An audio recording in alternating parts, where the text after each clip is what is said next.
Then to download data from the interface table, it's very simple as we can use the download form.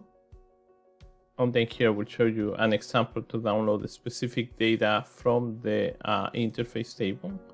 I could say to currency or from currency. In this case, I know what data I have on the interface table. If I don't know what data I have there and I want to download everything, I will just press download.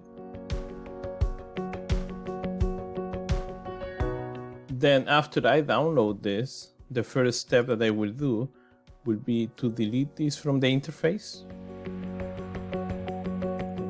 Say yes. After I delete that from the interface, I will just update the number that I want, and then I will upload that again. Then if you see with that will stay with status pending. If I try to update this without doing the delete, that will give me an error and will say that I'm duplicating the information, and that is not what we want to do to happen. Then the first thing, concurrent processing, delete from the interface, and then upload, make the changes, and then upload selected or upload all of them. Now, if you want to delete multiple of them, it's simple as select the ones that you want to delete from the interface,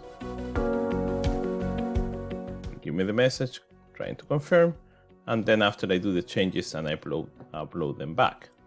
For example, now I will do again the download, but instead of using the download form, I will use the sheet data. Then here I will put CAD, and then these Canadian dollars. I want to see everything that's on the interface.